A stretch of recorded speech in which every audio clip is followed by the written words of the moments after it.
I am back with new video, Jujutsukaisen How Sukuna Defeated Gojo, Explained. The battle between Gojo and Sukuna in Jujutsukaisen was highly anticipated, and lived up to the hype, with fans considering it the greatest fight in the series. Gojo showcased his immense power throughout the fight and seemed to have the upper hand, but in the end, Sukuna's new technique, aided by Mahoraga, resulted in Gojo's defeat and death. Fans have mixed reactions to Sukuna's victory, as Gojo's dominance throughout the battle and the questionable logic of Sukuna's technique have left many confused and disappointed. Jujutsukaisen is currently incredibly exciting for the fans, given that the fight between Gojo and Sukuna just wrapped up. These two characters had been going at it for months, and it surely resulted in what could be described as the greatest fight in the entirety of the JJK series. This fight had been built up for ages, from the very beginning of the story when Gojo first met Sukuna. This was certainly a fight for the histories as these two characters clashed and shook the entire world with them.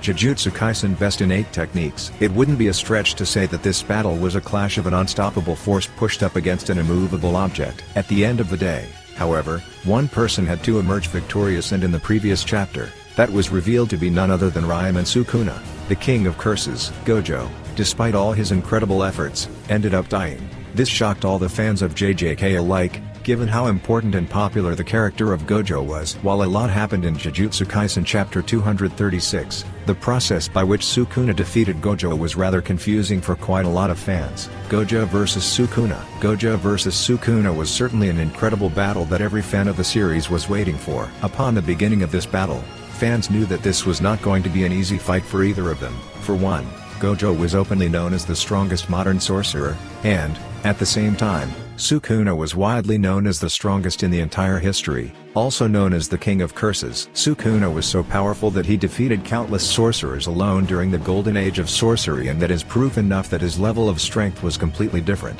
However, at the same time, when Gojo was born, the balance of the world shifted. That in itself just goes to show how powerful Gojo Satori was. Clearly, it was a clash meant to happen, and fans were incredibly excited to see it finally begin. Once it did begin, it was clear to see that these two characters were evenly matched, for the most part. In fact, as the fight progressed, Gojo actually looked more impressive of the two. If anything, he dominated the vast majority of the fight, and pushed Sukuna to a point where he had never been pushed in his entire life. Gojo was certainly more than a handful, and that is precisely why his death left a sour taste in the fans' mouth. Based on what the fans were treated with in the fight, Gojo was definitely the most deserving winner of this battle, and in the end, that was not to be. That is not to say that Sukuna did not put in a shift. He was certainly very impressive, and he used the cards that he had very carefully. However, at the end of the day, Gojo had a much better showing, despite Sukuna winning.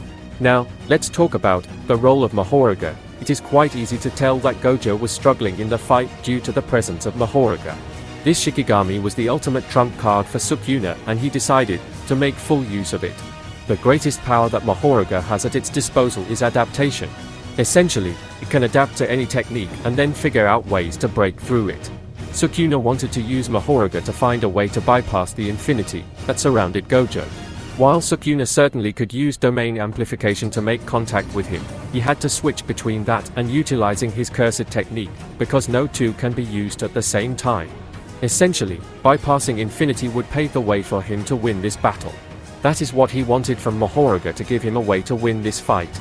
So let's discuss some related Jujutsu strongest ancient sorcerers. When Mahoraga was first brought into the battle, it adapted to infinity and bypassed it by changing the nature of its cursed energy. Thanks to that, it was able to cause all sorts of problems for Gojo. However, this change in cursed energy was not something that Sukuna could replicate, and, thus, he kept looking for a proper model that he could follow. Later on, the adaptation process continued as Mahoraga kept fighting.